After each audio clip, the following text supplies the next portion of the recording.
Hello everyone, welcome back to my YouTube channel study point. आज हम लोग chapter 12 जो कि है एल्जेब्रिक एक्सप्रेशन की और कुछ क्वेश्चंस डिस्कस करने जा रहे हैं। तो चलिए शुरू करते हैं क्वेश्चन नंबर 7 से। Question number 7, the number of diagonals drawn from one vertex of a polynomial of n side is.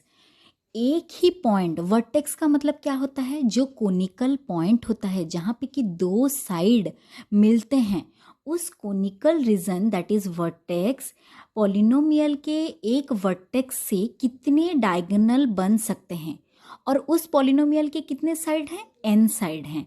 तो ये हो जाएगा n-3 बन सकते हैं। तो चलिए इसे सॉल्व करके दिखा देती हूँ।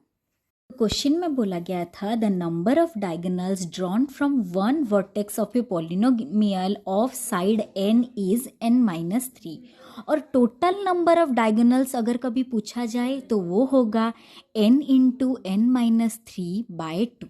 चलिए एक एक नंबर दिखा देती हूँ आप लोगों को। सोचिए हम एक पेंटागन को कंसिडर करेंगे जिसका साइड होता है 5 साइड। इसका मतलब है n इक्वल्स टू 5। फर्स्ट हमारे क्वेश्चन में जो दिया गया है, वन वर्टेक्स से हम लोग इसके कितने डायगोनल्स ड्रॉ कर सकते हैं, दैट इज n-3, मतलब 5-3 इक्वल्स टू 2 डायगोनल्स ड्रॉ कर सकते हैं। वर्टेक्स मतलब जो मैंने टिक किया है उस कोनिकल पार्ट को हम लोग वर्टेक्स बोलते हैं। सेम अगर क्वेश्चन पूछा होता कि पेंटागन में टोटल नंबर ऑफ डायगोनल्स कितने होंगे, तो फॉर्मूला दिया गया था n-1/2। तो यहाँ n कितना है, n है 5, that is 5 into 5-3 equals to 5 into 2/2 that is 10/2 हो जाएगा 5। टोटल 5 डायगोनल्स ड्रॉ कर सकते हैं पेंटागन में। उसी तरह से आप लोग हेक्सागन, हेप्टागन निकाल के देखिएगा और चेक करके। चलिए चलते हैं नेक्स्ट क्वेश्चन की ओर। Question number 7। Question number 8, simplify मतलब सॉल्व करना है। क्या दिया गया है, a³ minus 2a² plus 4a-5 bracket close minus bracket start minus a³ minus 8a plus 2a² plus 5। इसे क्या करना है, ब्रैकेट ओपन करके सॉल्व करना है। चलिए सॉल्व करते हैं इसे। तो मैंने पहले क्वेश्चन को लिख लिया है, उसके बाद हम लोग ब्रैकेट को ओपन कर लेंगे। तो a³ minus 2a² plus 4a-5। जब भी देखिए ब्रैकेट के बाहर माइनस होगा तो अंदर के मतलब ब्रैकेट के अंदर के सारे साइंस चेंज होंगे, और अगर ब्रैकेट के बाहर प्लस साइन होगा तो कोई भी साइन चेंज नहीं होगा। उस हिसाब से आप लोग कर सकते हैं, वरना आप लोग जैसे साइन कन्वेंशन होता है उस हिसाब से। तो माइनस माइनस प्लस a³, फिर से minus minus plus 8a minus plus minus 2a² minus plus minus 5। देखिए ब्रैकेट के अंदर के सारे साइन चेंज हुए क्योंकि ब्रैकेट के बाहर माइनस का साइन था। हुआ। उसके बाद नेक्स्ट, तो हम लोग क्या करेंगे, अभी लाइक वाले टर्म्स को सारे पास ले आएंगे।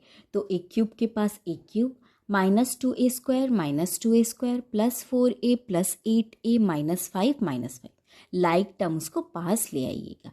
उसके बाद a³ मतलब प्लस a³ क्या होगा, 1a³ प्लस 1a³ 2a³, ये ऐड है मल्टीप्लाई नहीं। माइनस माइनस माइनस प्लस होगा और साइन रहेगा जो बड़ा है दैट इज 2 ही बड़ा है, तो 4a² प्लस 12a माइनस 10 आप लोगों का answer.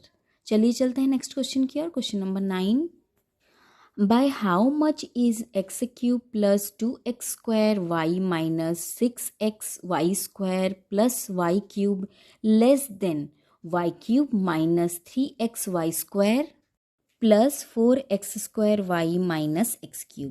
Bye how much this first term is less than the second term.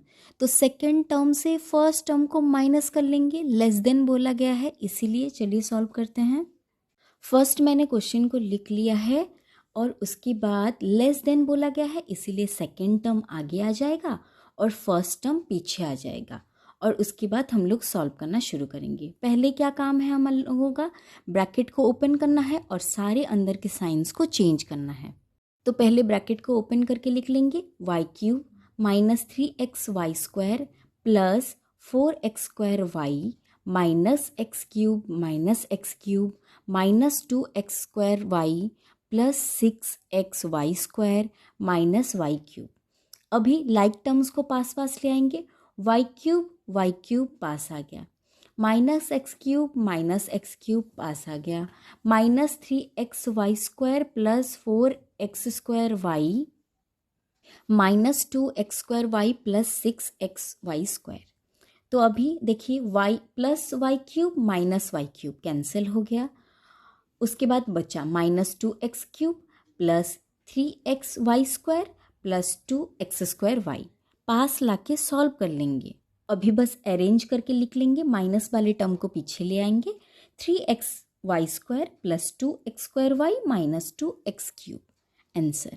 देखिए ऐसे सिंप्लीफिकेशन में सिर्फ आपको अरेंज करके लिखना है।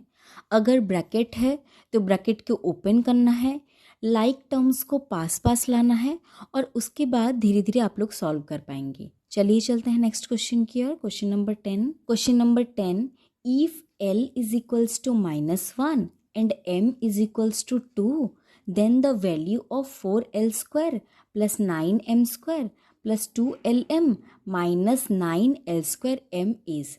देखिए वैल्यू दे दिया गया है, हमें बस इस इक्वेशन में पुट कर देना है L और M का वैल्यू। चलिए सॉल्व करते हैं। तो शुरू करते हैं। L और M का वैल्यू दे दिया गया है, मैंने पहले क्वेश्चन को लिख लिया है। अभी वैल्यू को पुट करेंगे, 4 -1 का स्क्वायर प्लस 9 2 का square plus 2 into -1 into 2 minus 9 -1 का होल स्क्वायर इंटू 2। अभी -1 इंटू -1 स्क्वायर का मतलब क्या है, वही टर्म 2 बार मल्टीप्लाई, तो -1 इंटू -1 आ गया +1, 2 इंटू 2 आ गया 4, -1 इंटू 2 आ गया -4, माइनस 9 इंटू 2, +4 -4 कैंसिल हो गया, बचा 36 माइनस 18, दैट इज आंसर आ जाएगा आप लोगों का 18। समझ में आया? चलते हैं नेक्स्ट क्वेश्चन की ओर। Question number 11 general formula for the number of matchsticks used in make the given pattern in terms of n is. देखिए 3 फिगर दिया गया है, एक में 5 मैचस्टिक्स यूज किया गया है, दूसरे में 9 और तीसरे में यूज किया गया है 13 मैचस्टिक। उसके बाद बोला गया है इन टर्म्स ऑफ n में हमें फाइंड आउट करना है। देखिए हम सभी को पुट करके भी देख सकते हैं डायरेक्टली। देखिए n+4, यहाँ पे सभी इक्वेशन जो दिए गए हैं that is n+4, 2n+3, 3n+2 and 4n+1, सभी में हम लोग n का वैल्यू 1 2 3 कुछ भी लेके पुट कर सकते हैं, बट तीनों फिगर को सेटिस्फाई वो करना चाहिए। तो चलिए चलते हैं, कौन सा सेटिस्फाई कर रहा है देख लेंगे 11 नंबर क्वेश्चन को। First figure number of sides कितना है, 5 है, तो 4 इंटू 1 प्लस 1, 4 इंटू 1 क्योंकि फिगर 1 है, हम n की जगह पे 1 पुट किए हैं। अभी फिगर 2 में देखिए नंबर ऑफ साइड्स 9 है, कितने फिगर हैं, 2 फिगर हैं, तो 4 into 2 plus 1 that is 9। Third figure में नंबर ऑफ साइड्स हैं 13, फिगर दिया गया है 3, तो 4 इंटू 3 प्लस 1, तो number of matchstick n figure में 4 इंटू n का मतलब है नंबर ऑफ फिगर प्लस 1, वो ऑप्शन सी हो जाएगा आपका करेक्ट आंसर। n की जगह पे हम लोग पुट कर रहे हैं, अगर एक फिगर है तो 1, 2 फिगर है तो 2, 3 फिगर है तो 3 एंड सो ऑन, उस हिसाब से। चलिए next question number 12 the degree of 6x⁻7 minus 7x³ plus 3x² plus 2x minus 1 is. यहाँ बोला गया है डिग्री का मतलब क्या है, that is the highest power of the variable in the polynomial expression. ये पोलिनोमियल एक्सप्रेशन दिया गया है, हाईएस्ट पावर जिस वेरिएबल के ऊपर है वही है उसका डिग्री। देखिए क्या क्या पावर दिया गया है, x⁻7 एक है, x⁻3 एक है, x⁻2 एक है और x⁻1 एक है। सबसे हाईएस्ट वाला पावर कौन सा है, 7 है, तो इसका डिग्री हो जाएगा 7। गिवन एक्सप्रेशन में जो सबसे हाईएस्ट पावर होगा किसके ऊपर, वेरिएबल के ऊपर, वही होगा degree. Question number 13, select the correct option. इनमें से कौन सा ऑप्शन सही है हमें चेकआउट करना है। यहाँ कुछ नंबर्स दिए गए हैं जिन्हें सॉल्व करके हम लोग चेक कर लेंगे। देखिए, इसे सॉल्व करने से पहले मैं आप लोगों को बताऊंगी 2x + 3y 2x - 3y। देखिए, फर्स्ट वाला क्वेश्चन मैंने लिख लिया है, ये दिया गया है a + b a - b के फॉर्म में, तो ये हो जाता है a² - b²। यहाँ a कौन है, 2x है a और b है 3y, दैट इज 2x का होल स्क्वायर माइनस 3y का whole square, that is 4x² - 9y²। ये ट्रू दिया गया है। अगर सोचिए आप लोग ये फॉर्मूला जानते ही नहीं है या एग्जाम में भूल गए, तब भी और वाला ऑप्शन है। सेकेंड ऑप्शन ये है कि हम लोग डायरेक्ट सॉल्व करेंगे, जैसे first term into whole second term plus second term into whole second term, पूरे को मल्टीप्लाई करना पड़ेगा। तो 2x whole bracket 2x - 3y plus 3y 2x - 3y, 2x into 2x 4x² minus को माइनस रहा 2x into 3y 6xy। Numerical value numerical के साथ multiply, variable value variable के साथ मल्टीप्लाई। उसके बाद plus 3y into 2x 6xy minus को minus रहा 3y into 3y that is 9y² plus 6xy minus 6xy cancel हो गया, बचा क्या 4x² - 9y²। सेम आंसर, कोई अलग नहीं आएगा। अगर फॉर्मूला याद है तो फॉर्मूला से कर सकते हैं डायरेक्टली, और अगर नहीं भी याद है तो हम लोग डायरेक्टली भी सॉल्व कर सकते हैं। चलिए सेकंड की तरफ जाते हैं। सेकंड वाला बिट है 3x + y का होल स्क्वायर। ये भी दिया गया है a + b का होल स्क्वायर। फॉर्मूला है a² + 2ab + b²। अगर याद नहीं भी है तब कैसे करेंगे, 3x + y का होल स्क्वायर दिया गया है। किसी का भी अगर होल स्क्वायर हो तो वो नंबर कितनी बार मल्टीप्लाई हुआ है, 2 टाइम्स मल्टीप्लाई हुआ है। 2 का square that is 2 into 2, x का square that is x into x. उसी तरह से ये टर्म का स्क्वायर मतलब this term into this term only. चलिए सॉल्व करते हैं। उसी तरह से मैंने पहले फॉर्मूला को लिख लिया है। यहाँ a है 3x और b है y, तो a का स्क्वायर दैट इज 3x का whole square plus 2 into a है 3x, b है y प्लस b का होल स्क्वायर, y का square 9x² plus 6xy plus y²। ये भी ट्रू दिया गया है। देखिए, आप लोग अगर ऐसे सॉल्व नहीं करेंगे तो 2 बार उसे मल्टीप्लाई करके, जैसे ऊपर वाला फर्स्ट बिट हम लोगों ने सॉल्व किया उसी तरह से ये सॉल्व होगा। अभी थर्ड बिट की ओर चलते हैं। थर्ड बिट है 144m² - 169n²। 114m², 114 किसका स्क्वायर होगा, 12 का स्क्वायर, और m² का m, तो इसीलिए हम लोगों ने लिख लिया है 12m का होल स्क्वायर माइनस 13n का होल स्क्वायर। फर्स्ट वाले बिट में जो फॉर्मूला हमने पुट किया था वही इस फॉर्मूला है। मतलब ये क्या हो गया, a² - b² that is a + b, a - b 12m + 13n और 12m - 13m। ये वाला ज़्यादा डिटेल में आप लोग क्लास 8 में पढ़ेंगे। अभी बस एक्सप्रेशन को देखते हुए आप लोग कर सकते हैं सॉल्व। चलिए नेक्स्ट क्वेश्चन की ओर चलते हैं। Question number 14, if p = 3a - 5b, q = 4a + 7b and r = -2a + 9b, then find the value of p - q + r = value दे दिया गया है, बस हमें पुट करना है। साइन को ध्यान में रखिएगा हमेशा, एक बार श्योर चेक कीजिएगा कि आप लोगों ने साइन सही दिया है या गलत। तो तीनों वैल्यूज़ को मैंने लिख लिया है। पुट कहाँ पे करना है, p - q + r में। p का वैल्यू है 3a - 5b minus of q that is 4a + 7b plus of -2a + 9b। अभी जो जो ब्रैकेट दिया गया है, पहला काम है हमें ब्रैकेट को ओपन करना और साइन को चेंज करना। अगर ब्रैकेट के बाहर माइनस है तो ब्रैकेट के अंदर के सभी साइन चेंज होंगे, और अगर ब्रैकेट के बाहर प्लस है तो कोई भी साइन चेंज नहीं होगा।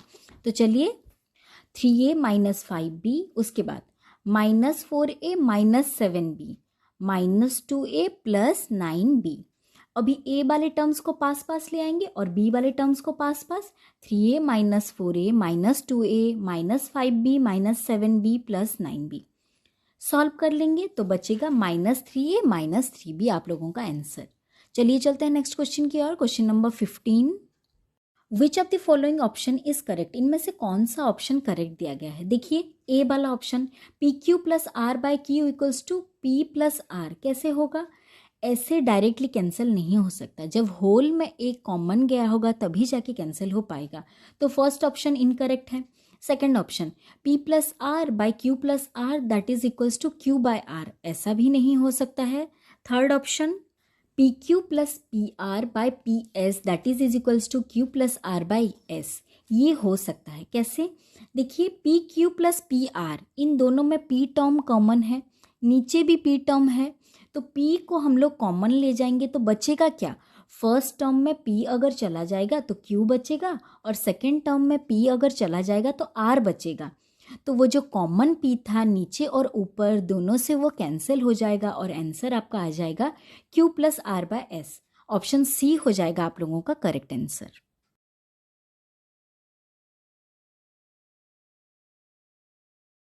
Next question, question number 16, subtract 2a minus 3b plus 4c from the sum of, subtract करना है इस टर्म को फ्रॉम द सम ऑफ, किसका सम? a plus 3b minus 4c, 4a minus b plus 9c and minus 2b plus 3c minus a। इन तीनों के सम से जो product मतलब जो आंसर आएगा उसे हम लोग सब्सट्रैक्ट कर देंगे 2a minus 3b plus 4c से। तो चलिए सॉल्व करते हैं क्वेश्चन नंबर 16 को। फर्स्ट सम को निकाल लेंगे। सम किसका किसका? पहले क्वेश्चन को मैंने लिख लिया है, उसके बाद ब्रैकेट है, ब्रैकेट को पहला काम है हमें ओपन करना है साइन को ध्यान में रखते हुए। a plus 3b minus 4c plus 4a minus b plus 9c minus 2b plus 3c minus a। यहाँ कोई साइन चेंज हुआ ही नहीं क्योंकि ब्रैकेट के बाहर प्लस का साइन है। अगर ब्रैकेट के बाहर माइनस का साइन होता तभी जाके साइन चेंज होता। अभी a वाले टर्म्स को पास ले आएंगे, b वाले टर्म्स को पास ले आएंगे और c वाले सारे टर्म्स को पास ले आएंगे। उस तरह से अगर हम देखेंगे तो 3b minus b minus 2b cancel होके 0 हो जाएगा। कैसे 0 हो जाएगा? 3b माइनस b कितना हुआ? 2b plus 2b minus 2b cancel 0, तो बचा आप लोगों का 4a प्लस 8c। अभी सब्सट्रैक्ट करेंगे, required subtraction 4a plus 8c से किसे सब्सट्रैक्ट करेंगे? जो दिया गया था 2a minus 3b plus 4c। पहला काम ब्रैकेट को ओपन करना है साइन को ध्यान में रखते हुए। 4a plus 8c minus 2a plus 3b minus 4c। a वाले टर्म्स को पास लाइए, b वाले टर्म्स को पास लाइए और c वाले टर्म्स को पास लाइए। इसे सॉल्व करने के बाद आंसर आ जाएगा 2a plus 4c plus 3b आप लोगों का आंसर। चलिए चलते हैं नेक्स्ट क्वेश्चन की ओर। Question number 17, if x equals to 2, y is equals to minus 1 and z is equals to 3, then find the value of the expression 3x square y plus 5xy square plus 6yz square plus 2xyz। तो values हमें already provide कर दिए गए हैं। x equals to 2, y is equals to -1 और z is equals to 3। Expression भी provide कर दिया गया है, हमें बस वैल्यू को पुट करना है। वैल्यू को पुट करते हुए मैंने पहले क्वेश्चन को लिख लिया है, उसके बाद -3 इंटू 4 डॉट का मतलब है multiply plus 5 into 10 that is 5 into 2 that is 10 -1 का स्क्वायर हो गया +1 -6 इंटू 9 4 इंटू -3। तो आंसर सॉल्व करने के बाद आ जाएगा आप लोगों का -68। ध्यानपूर्वक कीजिएगा, अगर -1 टू द पावर 2 है, अगर पावर इवन है देन आंसर आएगा प्लस में, अगर पावर ऑड है देन आंसर आएगा माइनस में। हुआ? तो चलते हैं क्वेश्चन नंबर 18 की तरफ। How many trinomials are there? इस जो क्वेश्चन दिया गया है कितने ट्राइनोमियल्स हैं? Monomial single term, binomial 2 expression, trinomial मतलब 3 एक्सप्रेशन। यहाँ 3 ऐसे टर्म हैं जो कि ट्राइनोमियल वाले टर्म्स हैं। x plus y minus x y, 1 plus x square, z square minus 3z plus 8। तो ऑप्शन बी हो जाएगा करेक्ट आंसर। तो इस तरह से हम लोगों ने और कुछ क्वेश्चंस को डिस्कस कर लिया है। आप लोग इसे एक एक बार कॉपी में कीजिएगा। एल्जेब्रिक एक्सप्रेशन बस करेंगे तो समझ में आएगा। Then, so thank you for watching. Take care.